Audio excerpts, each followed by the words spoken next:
खट्टा खाने वाली चुड़ैल। रात को अचानक राधिका मौसी को किचन से कुछ गिरने की आवाज आई।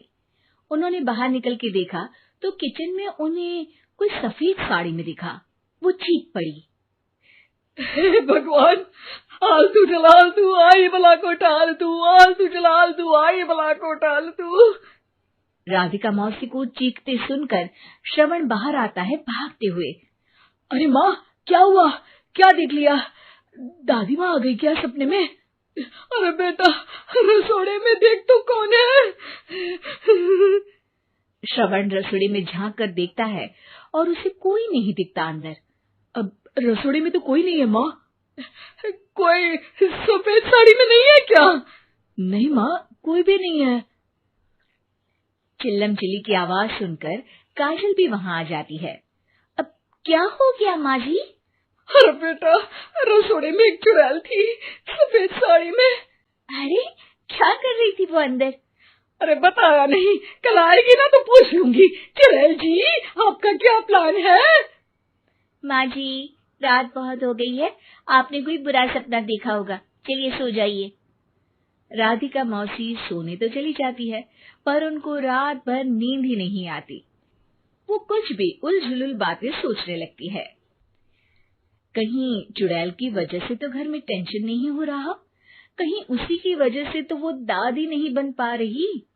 सुबह जब राधिका मौसी रसोड़े में छानबीन करती है तो पाती है कि नींबू का अचार गायब है।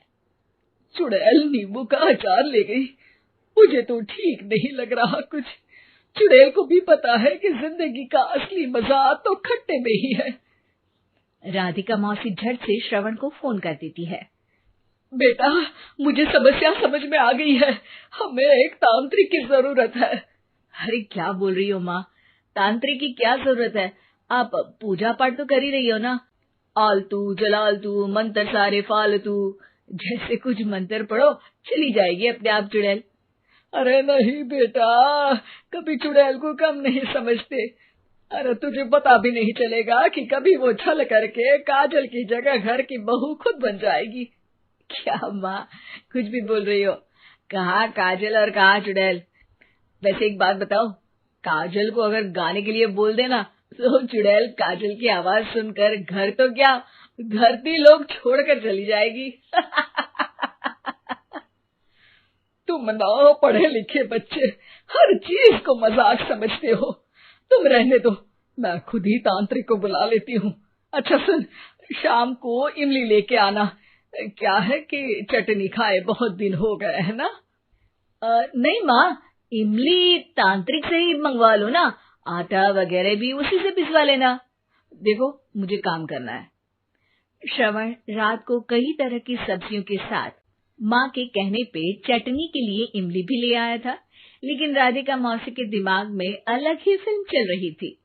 उन्हें अब सिर्फ शक ही नहीं यकीन होने लगा था कि शायद चुड़ैल ने श्रवण पर अपना जाल बिछा दिया था, जिस वजह से श्रवण उनकी बात ही नहीं मान रहा था। पर कोई नहीं, आने वाली रात में राधिका मौसी खुद तैयार हो गई चुड़ैल को पकड़ने के लिए।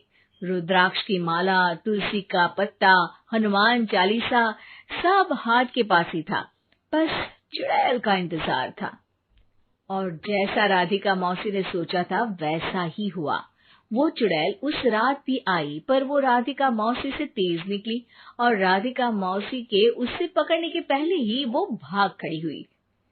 जरूर बहू पे साया है उस चुड़ैल का, तभी तो श्रवण के कमरे में गई है। और अगली सुबह राधिका मौसी पिछली रात हुए हमले में किन चीजों का नुकसान हुआ उसका हिसाब लगा रही थी। उनके खेमे से एक आम के अचार की शीशी भी गायब हो चुकी थी और वो इमली भी जो कल श्रवण लेकर आया था। राधिका मौसी इस बारे में सोच ही रही थी कि श्रवण जल्दी से रसोड़े में आकर दवाइयों की पोटली ढूंढने लगता है। अरे बेटा, क्या हो गया? अब माँ, वो काजल की तबीयत खराब है, बहुत घबराहट हो रही है उसे। हे भगवान, मैंने पहले ही कहा था कि तांत्रिक को बुला लेते हैं, पर नहीं। अब देखो, उस चुड़ैल ने काजल को अपने वश में करना शुरू भी कर दिया है। हालांकि श्रवण भूतों में विश्वास नहीं करता था, पर अब वो भी डर जाता है और राजी हो जाता है एक तांत्रिक को बुलाने के लिए। कुछ ही घंटों में तांत्रिक आ जाते हैं और राधिका मौसी तांत्रिक जी को सब बता देती हैं। घोर संकट, घनघोर संकट, चुड़ैल को मारू जोर चाकट, ओम भट स्वाहा खटखा के आहा। अरे ये क्या मंत्र है? मेरे खुद के ओरिजिनल मंत्र है, कल रात को ही लिखे हैं, अच्छे लगे तो दाद चाहूंगा। एक और मंत्र सुनो, अर्ज किया है आब्राकडाब्रा, दिल्ली बम्बई आगरा, चंदा मामा सोबरले सुरन मामू जारा। ये मंत्र है? अरे कोई 40 वालीसा पढ़ो ना। वक्त कम है, 40 नहीं पड़ेंगे, 20-25 में काम चलाना पड़ेगा। अलग निरंजन जाके लंदन, मुफ्त का मंजान घिस मेरे नंदन। अरे जल्दी करो तांत्रिक जी, जल्दी करो। तांत्रिक अपने उल झलूल मंत्र पढ़ने लगता है। श्रवण को तांत्रिक पे शक होता है। वो अपने एक डॉक्टर दोस्त को कॉल कर देता है ताकि कोई अनहोनी हो तो इमरजेंसी में चीजें मैनेज हो जाए। तांत्रिक धुनी रमाता है, जिसकी वजह से कमरे में काफी धुआं हो जाता है और जिसकी वजह से बहू की घबराहट बढ़ जाती है। अब भागेगी चुड़ैल। हाँ। बहू खांसते हुए धुएं से बचने के लिए बाहर चली जाती है। अरे भाग रही है, भाग रही है। पीछे पीछे श्रवण भी जाता है। बहू एक सोफे पर बैठ जाती है।